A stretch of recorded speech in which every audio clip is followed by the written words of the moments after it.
ನಮಸ್ತೆ everybody, welcome back to English grammar classes. ಇವತ್ತಿನ ಈ ಕ್ಲಾಸಲ್ಲಿ ಟೆನ್ಸಸ್ ಕಾಲಗಳ ಬಗ್ಗೆ ನೋಡೋಣ. ಸೊ ಕನ್ನಡದಲ್ಲೇ ಹೇಗೆ ಹಾಗೆ here also same like that in the English language 3 part ಆಗಿ ನಾವು ಡಿವೈಡೆಡ್ ಮಾಡ್ತೀವಿ ಕಾಲಗಳನ್ನು. Present tense, past tense and as well as a future tense. ವರ್ತಮಾನ ಕಾಲ, ಭೂತಕಾಲ ಮತ್ತು ಭವಿಷ್ಯತ್ ಕಾಲ ಅಂತ. It is a very important for the creating sentences and as well as if you want to speak in the English language. Okay, so listen everybody carefully and this video until the end. Okay, so ಯಾರು ನಮ್ಮ ಚಾನಲ್ನ ಹೊಸದಾಗಿ ನೋಡ್ತಾ ಇದ್ದೀರೋ ಚಾನಲ್ನ subscribe ಮಾಡ್ಕೊಳ್ಳಿ. After that watching this video please like the video and if you like more this video share this video with your friends. Okay, so ಇವತ್ತಿನ ಈ ಕ್ಲಾಸಲ್ಲಿ ಕಾಲಗಳ ಬಗ್ಗೆ ತಿಳ್ಕೊಳ್ಳೋಣ. ಕಾಲಗಳು, ಟೆನ್ಸಸ್ಸು ನಿಮಗೆ high school grammar very important. Okay, so ಇಲ್ಲಿ ನೋಡಿ, ಪ್ರತಿಯೊಂದು ಕಾಲಗಳನ್ನು ಇಂಗ್ಲೀಷಲ್ಲಿ ಏನು ಮಾಡ್ತಾರೆ, 3 ಕಾಲಗಳನ್ನು ನಾಲ್ಕಾಗಿ ಡಿವೈಡ್ ಮಾಡ್ತಾರೆ. ಪ್ರತಿಯೊಂದು ಕಾಲಗಳನ್ನು ಲುಕ್ ಎಟ್ ಹಿಯರ್, ನೀವು ನೋಡ್ತಿದ್ದೀರಾ ಸ್ಕ್ರೀನ್ ಮೇಲೆ. ಓಕೆ, ಸೊ ಈ ಥರ ಪ್ರೆಸೆಂಟ್ ಟೆನ್ಸಲ್ಲಿ 4, ಪಾಸ್ಟ್ ಟೆನ್ಸಲ್ಲಿ 4 ಆ್ಯಸ್ ವೆಲ್ ಆ್ಯಸ್ ಫ್ಯೂಚರ್ ಟೆನ್ಸಲ್ಲಿ 4 ಅಂತ 12 ಕಾಲಗಳನ್ನಾಗಿ ಮಾಡ್ತಾರೆ. ಓಕೆ, ಸೊ ಇವಾಗ ಒಂದೊಂದಾಗಿ ಸ್ಟೆಪ್ ಬೈ ನೋಡ್ಕೋತಾ ಹೋಗೋಣ. ಪ್ರೆಸೆಂಟ್ ಟೆನ್ಸಲ್ಲಿ ಈ ವಿಡಿಯೋ ಪೂರ್ತಿ ಅಂದರೆ ಭಾಳ ಆಗುತ್ತೆ, ಎಲ್ಲನೂ ಇದರಲ್ಲಿ ಒಂದೊಂದಾಗಿ ನೋಡ್ಕೋತಾ ಹೋಗೋಣ ಒಂದೊಂದು ಕ್ಲಾಸಲ್ಲಿ. ಓಕೆ, ಸೊ ಈ ವಿಡಿಯೋದಲ್ಲಿ ಪ್ರೆಸೆಂಟ್ ಟೆನ್ಸ್ನಲ್ಲಿ ಯಾವ ಥರ ಕಾಲಗಳನ್ನ ಡಿವೈಡ್ ಮಾಡ್ತಾರೆ, ಹೇಗೆ ಬರೀಬೇಕು, ವರ್ಬ್, ಮೇನ್ ವರ್ಬ್, ಆಬ್ಜೆಕ್ಟ್, ಸಬ್ಜೆಕ್ಟ್ಗಳನ್ನ ಹೇಗೆ ಜೋಡಿಸ್ಬೇಕು, ಹೇಗೆ ವಾಕ್ಯ ಕ್ರಿಯೇಟ್ ಮಾಡಬೇಕು ಅನ್ನೋದನ್ನು ನೋಡೋಣ. ಪ್ರೆಸೆಂಟ್ ಟೆನ್ಸಲ್ಲಿ simple present tense, present continuous, present perfect tense and present perfect continuous tense ಅಂತ 4 ಭಾಗ ಮಾಡ್ತಾರೆ ಪ್ರೆಸೆಂಟ್ ಟೆನ್ಸಲ್ಲೇ. ಓಕೆ, ಸಾಮಾನ್ಯ ವರ್ತಮಾನ ಕಾಲ, ಮುಂದುವರಿಯುತ್ತಿರುವ ವರ್ತಮಾನ ಕಾಲ, ಪೂರ್ಣ ವರ್ತಮಾನ ಕಾಲ, ಹಾಗೆ ಮುಂದುವರಿಯುತ್ತಿರುವ ಪೂರ್ಣ ವರ್ತಮಾನ ಕಾಲ ಅಂತ ಪ್ರೆಸೆಂಟ್ ಟೆನ್ಸಲ್ಲಿ 4 ಭಾಗಗಳನ್ನಾಗಿ ಮಾಡ್ತಾರೆ. ಬಿಕಾಸ್ ದಟ್ ಯಾವಾಗಲೂ ಒಂದೇ ಥರ ಮಾತಾಡ್ತಿರಲ್ಲ ನಾವು ಅಲ್ವಾ. ಈಗ ಪ್ರೆಸೆಂಟ್ ಸಿಚುವೇಷನ್ನಲ್ಲಿ ಹಿಂತಾಗಿದ್ದು ಅಥವಾ ಮುಂದೆ ಆಗೋದನ್ನು ಅಥವಾ ಕ್ರಿಯೆ ಮುಗಿದು ಹೋಗಿರೋದನ್ನು ಮಾತಾಡ್ತಿರ್ತೀವಿ. ಇಲ್ಲಿ ನಮಗೆ ನೀವು ಒಂದು ನೆನ್ಪಿಟ್ಕೊಳ್ಳಿ, ನಮ್ಮದಲ್ಲದೆ ಇರೋ ಭಾಷೆನ ನಾವು ಕಲಿಬೇಕು ಅಂತಂದರೆ ನಮಗೆ ಮುಖ್ಯ ಕ್ರಿಯಾಪದಗಳು ಹಾಗೆ ಸಹಾಯಕ ಪದಗಳು ತುಂಬ ಇಂಪಾರ್ಟೆಂಟ್ ಆಗಿರುತ್ತೆ. ಹಾಗೆ each and every words meaning in our mother tongue. Okay, ಅದು ಕೂಡ ನಮಗೆ ಬಹಳ ಇಂಪಾರ್ಟೆಂಟ್ ಆಗಿರುತ್ತೆ. ಓಕೆ, ಹಾಗಾಗಿ ವಿಡಿಯೋನ ಪರಿಪೂರ್ಣವಾಗಿ ನೋಡಿ, ಅಂದಾಗ ಮಾತ್ರ ನಿಮಗೆ ಅರ್ಥ ಆಗುತ್ತೆ, ಎಲ್ಲೂ ಸ್ಕಿಪ್ ಮಾಡಬೇಡಿ. Okay, and listen carefully. Okay, ನೋಡಿ, first one simple present tense, that means ಸಾಮಾನ್ಯ ವರ್ತಮಾನ ಕಾಲ. ಇದರಲ್ಲಿ ನಾನು ನಿಮಗೆ ಫಾರ್ಮುಲಾ ಕೂಡ ಕೊಟ್ಟಿದ್ದೀನಿ. ಪ್ರತಿ ಟೆನ್ಸು ಕಲಿಯೋವಾಗ ನಾನು ನಿಮಗೆ ಸೂತ್ರ ಕೊಡ್ತೀನಿ. ನೀವು ಹೇಗೆ ಮ್ಯಾಥ್ಸಲ್ಲಿ ಸೂತ್ರ ಇಟ್ಕೊಂಡು ಎನಿ ಪ್ರಾಬ್ಲಮ್ನ ನೀವು ಬಿಡಿಸ್ತೀರಲ್ವ, same like that also here. Okay, there is no difference between. ಸೂತ್ರ ಇತ್ತು ಅಂದರೆ ನಾವು ಯಾವುದೇ ಸಮಸ್ಯೆನ ಸುಲಭವಾಗಿ ಬಗೆಹರಿಸ್ಬೋದು. And subject plus main verb plus object, ಇದು ಫಾರ್ಮುಲಾ ಸಿಂಪಲ್ ಪ್ರೆಸೆಂಟ್ ಟೆನ್ಸದ್ದು ಗೊತ್ತಿರಲಿ. ಸಬ್ಜೆಕ್ಟ್ ಅಂದರೆ ಇಲ್ಲಿ ವಿಷಯ ಅಂತ ಅಲ್ಲ, ನೌನ್ ಅಥವಾ ಪ್ರೊನೌನ್ಗಳಿಗೆ ನಾವು ಸಬ್ಜೆಕ್ಟ್ ಅಂತ ವಾಕ್ಯ ರಚನೆ ಮಾಡುವಾಗ ಟೆನ್ಸಲ್ಲಿ ಹೇಳ್ತೀವಿ. ಓಕೆ, ಇನ್ನು ಅಂತಂದರೆ ಮೇನ್ ವರ್ಬ್, ನಾನು ಶಾರ್ಟ್ ಫಾರ್ಮಲ್ಲಿ ಬರ್ದಿದ್ದೀನಿ ಎಮ್ ವಿ ಅಂತಂದರೆ ಮೇನ್ ವರ್ಬ್. ಆಬ್ಜೆಕ್ಟ್ ಅಂತಂದರೆ ಓ ಮೀನ್ಸ್ ಆಬ್ಜೆಕ್ಟ್ ಆಗುತ್ತೆ. ಓಕೆ, ಸೊ ಇಲ್ಲಿ listen carefully. Object depend on main verb. Okay, object depend on main verb. Main verb ಏನು ಬರ್ದಿರ್ತೀರೋ ಅದೇ ಥರ ನೀವು ಆಬ್ಜೆಕ್ಟ್ ರಿಲೇಟೆಡ್ ಬರಿಬೇಕಾಗುತ್ತೆ. ಫಾರ್ ಎಕ್ಸಾಂಪಲ್, ಡ್ರಿಂಕ್ ಅಂತ ಬರೆದ್ರೆ, ಡ್ರಿಂಕ್ ಅಂದರೆ ನೀವು ಏನೇನು ಕುಡಿತೀರಾ, ಹಾಲು, ಬೋರ್ಮಿಟಾ, ನೀರು, ಟೀ, ಕಾಫಿ, ಆಮೇಲೆ ಫ್ರೂಟ್ ಜ್ಯೂಸಸ್ಸು, ಸೊ ಈ ಥರ ಎಲ್ಲ ಬರಿಬೇಕಾಗುತ್ತೆ.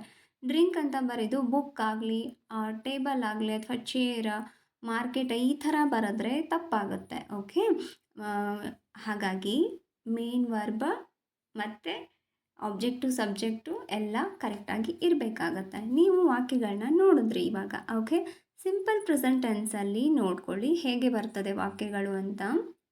ಸಿಂಪಲ್ಲಾಗಿ ಯಾವ್ಯಾವ ಥರ ಕ್ರಿಯೇಟ್ ಆಗುತ್ತೆ ಅಂತ ಮುಂದೆ ನೋಡೋಣ. ಕವನ ವರ್ಕ್ಸ್ ಇನ್ ಅ ಬ್ಯಾಂಕ್. ಕವನ ಬ್ಯಾಂಕಲ್ಲಿ ಕೆಲಸ ಮಾಡ್ತಾಳೆ. I drink tea daily in the morning. ನಾನು ದಿನಾಲು ಮುಂಜಾನೆ ಚಹಾ ಕುಡಿತಾನೆ. Okay. Rashmi gets up at 5 o'clock in the morning. ರಶ್ಮಿಯು ಬೆಳಗಿನ ಜಾವ 5 ಗಂಟೆಗೆ ಎದ್ದೇಳ್ತಾಳೆ. Okay. Apple is good for health. Apple ಆರೋಗ್ಯಕ್ಕೆ ತುಂಬ ಒಳ್ಳೆಯದು ಅಂತ. ಓಕೆನಾ. ಆರೋಗ್ಯಕ್ಕೆ ಒಳ್ಳೆಯದು ಸೇಬು ಹಣ್ಣು. The earth moves around the sun. ಪೃಥ್ವಿಯು ಸೂರ್ಯನ ಸುತ್ತಲೂ ಚಲಿಸುತ್ತದೆ.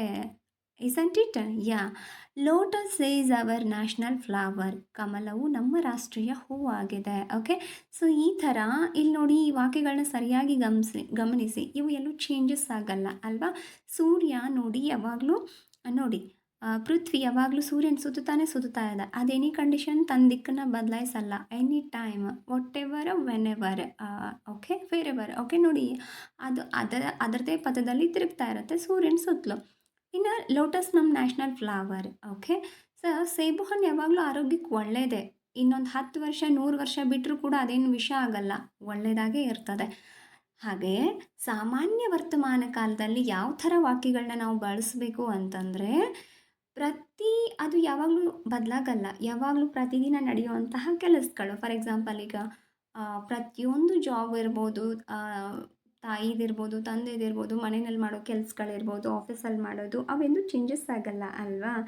ಸೊ ಹಾಗಾಗಿ ಕೆಲವೊಂದಿಷ್ಟು ಸಾಮಾನ್ಯ ಸಾಮಾನ್ಯವಾಗಿ ನಾವು ಬಳಸುವಂಥದ್ದು ಪ್ರತಿದಿನ.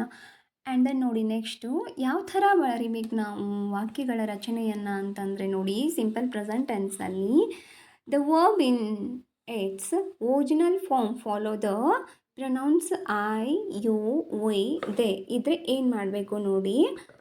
ಸಿಂಪಲ್ಲಾಗಿ ಐ ಪ್ಲೇ, ನಾನು ಆಟ ಆಡ್ತಾನೆ.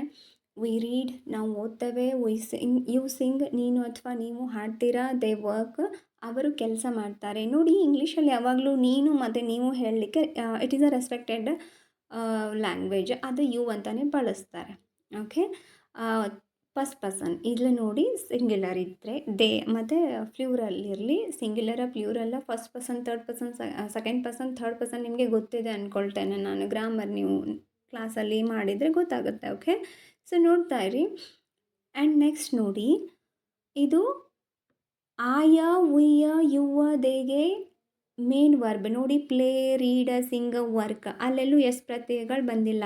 ಮೇನ್ ವರ್ಬ್ V1 ಇದೆ. ಓಕೆ.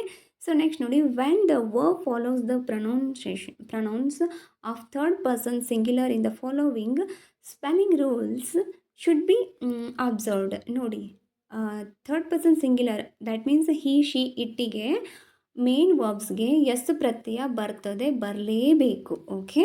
ಇದು ಒಂದು ವೆರಿ ಇಂಪಾರ್ಟೆಂಟ್ ಪಾಯಿಂಟ್. ಇದು ಒಂದೇ ಅಲ್ಲ, ತುಂಬ ಇದೆ, ಹೋಗ್ತಾ ನೋಡೋಣ. ಓಕೆ. ಬಹಳಷ್ಟು ಜನ ಸ್ಟೂಡೆಂಟ್ಸು ತಪ್ಪು ಮಾಡೋದಲ್ಲೇ. ಓಕೆ ನೋಡಿ, ಶಿ ಕುಕ್ ಇದ್ದದನ್ನು ನೇರವಾಗಿ ಕುಕ್ ಅಂತ ಬರೀತಾರೆ. ಶಿ ಕುಕ್ಸ್, ಹಿ ಕುಕ್ಸ್, ಆಮೇಲೆ ಶಿ ಕುಕ್ಸ್, ಹಿ ಸಿಂಗ್ಸ್. ನೋಡಿ, ಅದು ಚೇಂಜ್ ಆಗಲ್ಲ. Gives, reads, writes, moves, drives ಅಂತ ಎಸ್ ಪ್ರತ್ಯಯ ಸೇರಿಸ್ಬೇಕಾಗತ್ತೆ. He, she, it third person ಸಿಂಗ್ಯುಲರಲ್ಲಿ. ಓಕೆ. ಆ್ಯಂಡ್ ಸೆಕೆಂಡ್ ಪಾಯಿಂಟ್ ಏನು ನೆನಪಿಟ್ಕೋಬೇಕು ನೋಡಿ, ಪ್ರೆಸೆಂಟ್ ಟೆನ್ಸಲ್ಲಿ ನೀವು ವಾಕ್ಯ ರಚನೆ ಮಾಡಬೇಕಂದ್ರೆ, if the verb ends in S, S H, C H, O, ನಾವು ಅವಾಗ ಏನು ಮಾಡಬೇಕು ಅಂದರೆ ಇ ಎಸ್ ಪ್ರತ್ಯಯ ಆ್ಯಡ್ ಮಾಡಬೇಕಾಗತ್ತೆ. ಅಕಸ್ಮಾತ್ ಯಾವುದಾದ್ರೂ ಮುಖ್ಯ ಕ್ರಿಯಾಪದ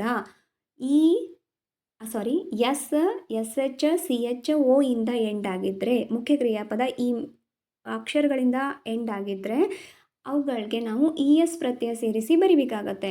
ನೋಡಿ, ಪಾಸ್ ಇದ್ದದ್ದು ಪಾಸಸ್, ಟೋಸ್ ಇದ್ದದ್ದು ನೋಡಿ, ನೀವು ಇಲ್ಲಿ ನಾನು ಲಿಸ್ಟ್ ಕೊಟ್ಟಿದ್ದೀನಿ. ವಿಡಿಯೋ ಫಾಸ್ಟ್ ಆಗ್ತದೆ ಅಂತ ಅನ್ಸಿದ್ರೆ please forgive me. It's my humble request to you here. ವಿಡಿಯೋನ ಪಾಸ್ ಮಾಡಿ ನೋಡಿ. ಓಕೆನಾ. ಸರ್, ನಿಮಗೆ ನಾನು ಲಿಸ್ಟ್ ಕೊಟ್ಟಿದ್ದೀನಿ ಯಾವ ಥರ ಇದ್ದರೆ ಹೆಂಗೆ ಬರಿಬೇಕು ಅಂತ. ಓಕೆ. ನೋಡಿ, ಅದನ್ನು ಯೂಸ್ ಮಾಡಿ ನಾನು ಒಂದಿಷ್ಟು ವಾಕ್ಯಗಳನ್ನ ಬರೆದಿದ್ದೇನೆ. ಹಿ ಪಾಸಸ್ ದ, ಅಲ್ಲೇನು ಈಗ ಕೊಟ್ಟಿದ್ನಲ್ಲ ಅದೇ ಪದಗಳನ್ನೇ ಮೇನ್ ವರ್ಬ ಯೂಸ್ ಮಾಡಿಕೊಂಡೇ ವಾಕ್ಯ ಮಾಡಿದ್ದೀನಿ. Okay. Don't have any confuses. Okay. Listen carefully. He passes the ball to the other player. ಅವನು ಚೆಂಡನ್ನು ಮತ್ತೊಬ್ಬ ಆಟಗಾರನಿಗೆ ದಾಟಿಸುತ್ತಾನೆ. She washes the clothes. ಅವಳು ಬಟ್ಟೆಗಳನ್ನು ತೊಳೆಯುತ್ತಾಳೆ. Mother watches the child playing. ಮಗು ಆಡುವುದನ್ನು ತಾಯಿ ನೋಡುತ್ತಾಳೆ. The fielder catches the ball. ಕ್ಷೇತ್ರಪಾಲಕನು ಚೆಂಡನ್ನು ಹಿಡಿಯುತ್ತಾನೆ. The boy goes to the school every day. ಬಾಲಕನು ದಿನಾಲು ಶಾಲೆಗೆ ಹೋಗ್ತಾನೆ. ಓಕೆ, ನೆಕ್ಸ್ಟ್ ನೋಡಿ, he does the home work in the evening. ಅವನು ತನ್ನ ಗೃಹಪಾಠವನ್ನು ಸಾಯಂಕಾಲ ಬರೀತಾನೆ. ಹೋಮ್ ವರ್ಕಿಗೆ ಗೃಹಪಾಠ ಅಂತ ಹೇಳ್ತೀವಿ. Okay, so in the evening, van in the evening he rights. ಅವನು ಈವ್ನಿಂಗಲ್ಲಿ ಬರೀತಾನೆ. ನೋಡಿ, ಡೂ ಇದ್ದದ್ದು ಡಸ್ ಆಗಿದೆ. ಓಕೆ, ಮತ್ತು ಗೋ ಇದ್ದದ್ದು ಗೋಸ್ ಆಗಿದೆ. ವಾಶ್ ಇದ್ದದ್ದು ವಾಷಸ್ ಆಗಿದೆ. ವಾಚ್ ಇದ್ದದ್ದು ವಾಚಸ್ ಆಗಿದೆ. ಪಾಸ್ ಇದ್ದದ್ದು ಪಾಸಸ್ ಆಗಿದೆ. ಅಲ್ಲಿ ನೋಡಿ, ಮುಖ್ಯ ಕ್ರಿಯಾಪದಗಳಿಗೆ ನೋಡಿ, ಎಸ್ ಅಕ್ಷರದಿಂದಾಗಲಿ, ಎಸ್ ಎಚ್ ಆಗಲಿ, ಸಿ ಎಚ್ ಇಂದಾಗಲಿ, ಓ ಅಕ್ಷರಗಳಿಂದ ಕೊನೆಯಾದಂತಹ ಮುಖ್ಯ ಕ್ರಿಯಾಪದಗಳಿಗೆ ಇ ಎಸ್ ಪ್ರತ್ಯಯವನ್ನು ನಾವು ಸೇರಿಸ್ಬೇಕಾಗುತ್ತೆ. ಸಿಂಪಲ್ ಪ್ರೆಸೆಂಟ್ ಟೆನ್ಸಲ್ಲಿ ಮಾತ್ರ, not in the every sentences. Okay, don't have any confuses. Listen carefully again and again. Okay, that means if you want to perfect in the tenses. Okay, and ನೋಡಿ, suppose ಮುಖ್ಯ ಕ್ರಿಯಾಪದ if the verb ends in y. ಅಕಸ್ಮಾತ್ ಮುಖ್ಯ ಕ್ರಿಯಾಪದ ವೈಯಿಂದ ಏನಾದರೂ end ಆಗಿದ್ದು, ಆ Y ಅಕ್ಷರದ ಹಿಂದಿನ ಅಕ್ಷರ ಏನಾದರೂ ವ್ಯಂಜನಾಕ್ಷರ ಇದ್ದರೆ ವೈಗೆ ಬದಲಾಗಿ ಇ ಎಸ್ ಪ್ರತ್ಯಯವನ್ನು ನಾವು ಏನು ಮಾಡಬೇಕು, ಹಚ್ಚಬೇಕಾಗ್ತದೆ. ಓಕೆನಾ? ಹಾಗೆ ನೆಕ್ಸ್ಟು ಅದರ್ ಎಕ್ಸಾಂಪಲ್ಸ್ಗಳನ್ನ ನೋಡಿ. ಓಕೆ, ಫ್ಲೈಯ, ಕ್ಯಾರಿ ಮತ್ತು ಕ್ರೈಯ, ಮ್ಯಾರಿ ಅಲ್ವಾ? ಸೊ ನೋಡಿ, ವೈ ಅಕ್ಷರದ ಹಿಂದಿನ ಅಕ್ಷರ ಏನಿದೆ, ವ್ಯಂಜನಾಕ್ಷರ ಇದೆ. ಹಾಗಿದ್ದಾಗ ವೈ ಲೋಪ ಆಗಿ ಅದರ ಬದಲಾಗಿ ಐ ಎಸ್ ಬರುತ್ತೆ. ಹಾಗೆ ಎಕ್ಸಾಂಪಲ್ಗಳನ್ನ ನೋಡಿ. A bird flies in the sky. ಆಕಾಶದಲ್ಲಿ ಹಕ್ಕಿ ಹಾರ್ತದೆ. ಮಗು ಅಳ್ತದೆ. Baby cries. Water carries the load. ಕೂಲಿಯವನು ಭಾರವನ್ನು ಒಯ್ತಾನೆ ಅಲ್ವಾ? ಸೊ ನೋಡಿ, if the verb ends in Y. ಅಕಸ್ಮಾತ್ ವೈಯಿಂದ ಎಂಡ್ ಆದಂತಹ ಕ್ರಿಯಾಪದದ ಹಿಂದೆ, ವೈ ಅಕ್ಷರದ ಹಿಂದೆ ಸ್ವರ ಇದ್ದರೆ, ವ್ಯಂಜನಾಕ್ಷರ ಇದ್ದರೆ. ಓಕೆ, ಕ್ಲಿಯರಾಗಿ ನಾನು ಕನ್ನಡದಲ್ಲೂ ಕೂಡ ಕೊಟ್ಟಿದ್ದೀನಿ, ನೋಡ್ಕೊಳ್ಳಿ ಸರಿಯಾಗಿ. ಓಕೆ, ಸೊ ನೆಕ್ಸ್ಟ್ ಇನ್ನೊಂದು ಇಂಪಾರ್ಟೆಂಟ್ ಪಾಯಿಂಟ್ ಏನು ನೆನಪಿಟ್ಕೊಳ್ಳಿಕ್ಕಿದೆ ಅಂದರೆ, if the verb ends in Y. ಅಕಸ್ಮಾತ್ ವೈಯಿಂದೇ ಎಂಡ್ ಆಗಿದ್ದರೂ ಕೂಡ ಅದರ ಹಿಂದಿನ ಅಕ್ಷರ ಏನಾದರೂ ಸ್ವರ ಇದ್ದರೆ ಎಸ್ ಪ್ರತ್ಯಯ ಹಚ್ಚಬೇಕು. ವೈ ತೆಗಿಲಿಕ್ಕೆ ಬರಲ್ಲ. ಯಾಕಂದರೆ ಮೂರು ನಾಲ್ಕು ಓವೆಲ್ ಸೌಂಡ್ಸ್ಗಳು ಒಟ್ಟಿಗೆ ಬರಲ್ಲ. A, E, I, O, U ಅಲ್ವಾ? 5 ಸ್ವರಗಳಿದೆ ಇಂಗ್ಲೀಷಲ್ಲಿ. 4, 5, 3 ಸ್ವರಗಳು ಒಟ್ಟಿಗೆ ಬರಲ್ಲ. ಹಾಗಾಗಿ 2 ಓವೆಲ್ ಸೌಂಡ್ಸು ಒಟ್ಟಿಗೆ ಬರುತ್ತೆ. ಅದನ್ನು ಡೆಪ್ತಂಗ್ಸ್ ಅಂತ ಕರಿತೀವಿ ನಾವು ಇಂಗ್ಲೀಷಲ್ಲಿ. 2 ಓವೆಲ್ ಸೌಂಡ್ಸ್ಗಳು ಒಟ್ಟಿಗೆ ಬರೋದನ್ನು. ಓಕೆ, ನೋಡಿ, ಹಾಗಾಗಿ ಇಲ್ಲಿ ಸ್ವರ ಇದೆ. ವೈ ಅಕ್ಷರದ ಹಿಂದೆ ನೋಡಿ, ವೈಯಿಂದ ಎಂಡ್ ಆದರೂ ಕ್ರಿಯಾಪದ, ಮುಖ್ಯ ಕ್ರಿಯಾಪದ, ಅದ್ರ ಹಿಂದಿನ ಅಕ್ಷರ ಸ್ವರ ಇದೆ. ಹಾಗಾಗಿ ವೈ ಜೊತೆಗೆ ನಾವು ಎಸ್ ಪ್ರತ್ಯಯ ಸೇರಿಸ್ಬೇಕಾಗತ್ತೆ. ಎಕ್ಸಾಂಪಲ್ಸ್ ನೋಡಿ. Child plays with the toys. ಮಗು ಆಟಿಕೆಗಳೊಂದಿಗೆ ಆಡ್ತದೆ. Okay, she prays god. ಅವಳು ದೇವರನ್ನ ಪ್ರಾರ್ಥಿಸ್ತಾಳೆ. ಓಕೆ, ಹಾಗಾಗಿ ಇಲ್ಲಿ ನಿಮಗೆ ಅರ್ಥ ಆಯಿತು ಅಂದ್ಕೊಳ್ತೀನಿ. ನಿಮಗೆ ಯಾಕೆ ವಾಕ್ಯಗಳನ್ನ ಬರೀಲಿಕ್ಕೆ ಬರಲ್ಲ, ಮಿಸ್ಟೇಕ್ ಮಾಡ್ತೀರಾ ಅಂತಂದರೆ, ಇಟ್ ಈಸ್ ದ ಪ್ರಾಬ್ಲಮ್.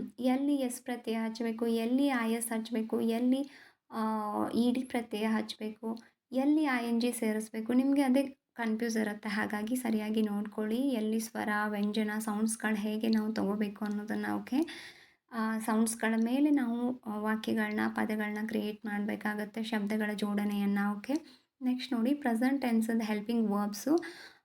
ಈಗಾಗಲೇ ನಿಮಗೆ ಗೊತ್ತು, 4 ಭಾಗಗಳನ್ನಾಗಿ ಮಾಡ್ತೀವಿ ಪ್ರೆಸೆಂಟ್ ಟೆನ್ಸಲ್ಲಿ. Simple present, present continue, present perfect continuous tense ಅಂತ. ಓಕೆ, ಸೊ ಇಲ್ಲಿ ನೋಡಿ, ಅದನ್ನು 4ರಲ್ಲೂ ಹೇಗೆ ಹೇಳಬೇಕು ಅಂತಂದರೆ ನೋಡಿ, ಹೆಂಗೆ ಬರ್ತಾವೆ ಹೆಲ್ಪಿಂಗ್ ವರ್ಬ್ಗಳಂದರೆ, ಆ್ಯಕ್ಚುಲಿ ಸಿಂಪಲ್ ಪ್ರೆಸೆಂಟಲ್ಲಿ ಹೆಲ್ಪಿಂಗ್ ವರ್ಬ್ಗಳು ಬರಲ್ಲ.